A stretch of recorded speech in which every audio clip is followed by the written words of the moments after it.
Republican senator joins me right now.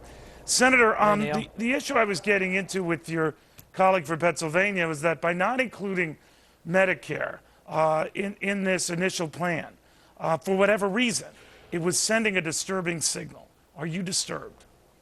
Well, I think unless you look at the entire budget, you're not really serious about balancing it. We've been looking at non-military discretionary spending up here, and that's about 12% of the budget. You can eliminate all of that and you won't balance the budget. So if you're serious about balancing the budget, you do have to look at entitlements, you have to look at non-military, and you'll have to look at military. You have to look at the entire budget, and even then, it's a difficult process. I mean, we have a budget plan, my office does, to balance it in 5 years, but it's not easy. You have to eliminate some government programs. Well, does yours include Medicare? Our budget actually did not include Medicare. We're going to tackle that separately, but we did it by eliminating departments, Department of Education, Housing and Urban Development, Commerce, having significant chunks of the agricultural And how department. much money would that raise or cut doing so? Well, what we do is over 5 years, we get to a $19 billion surplus. In the first year, we cut the deficit by about half, and then we go down dramatically from there. But if you do it dramatically, then you can allow government to go back to growing at about the cost of living or at the rate of growth. The interesting thing, and a lot of people don't realize this, if you take Bill Clinton's last budget and you let it grow by population and cost of living, it still balances. The reason our budget doesn't balance now is because Republicans and Democrats have been on a drunken spending spree up here, and it's both parties have done it to the country. Now both parties need to clean it up. But the only way they do it is by cutting spending. Senator, it's your party that whatever your specific plan cuts, you've left out Medicare. Maybe down the road, something you say you'll address. No, well, we've introduced separately already a fix for Social Security, which allows Social Security age to rise gradually. When? We are in. We've already introduced that. Senator Graham, Lee, and I introduced that. But Senator, that's not part of this. Well, it's a separate bill, but it's introduced, and it all needs to be done now. I'm not saying we wait. We just chose to tackle them in 3 separate issues. We're in the process of formulating a bill on Medicare, which will allow the age to gradually rise, accounts for the baby boomers, and will means test folks, where if you're Warren Buffett, you're going to have to pay the full price for your Medicare. And that's the only way you fix Medicare. Then, sir, then alleviate my concerns that these Medicare town hall meetings that have popped up, where Paul Ryan's plan to look at ways to make it more effective has run into a buzzsaw criticism. A lot of Republicans have been feeling the heat. You feel you have a good chance, that is, Republicans, to retake the Senate.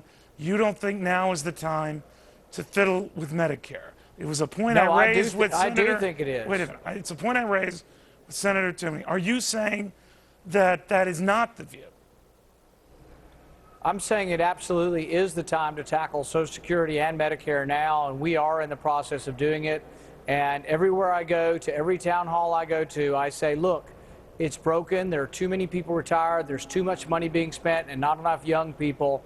It is a fact that it's broken, and the only way you fix it is by allowing the age of eligibility to go up for both. I know that, but it isn't part of these budget plans now, sir. That's what I mean. I mean, you're the goal, and the hope springs eternal.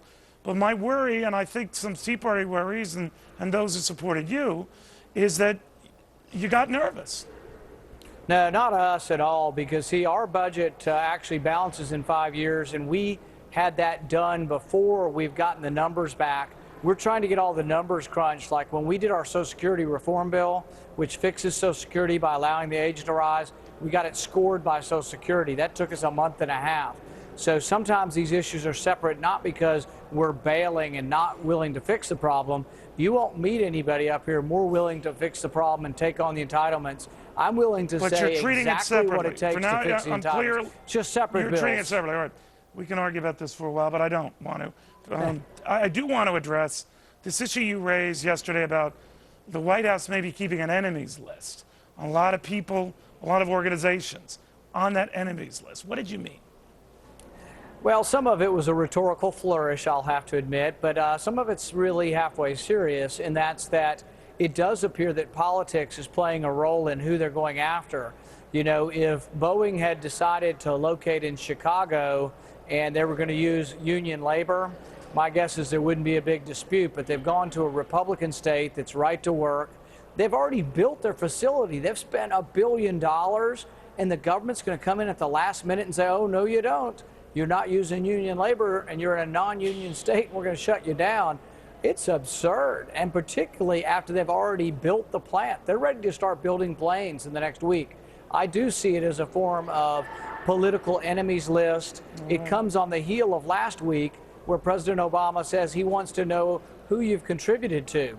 So if you do work for government and you've given to Republicans, my assumption must be that you may go on the president's enemies list. At the very least, we ought to ask him. Who's on that list? All right.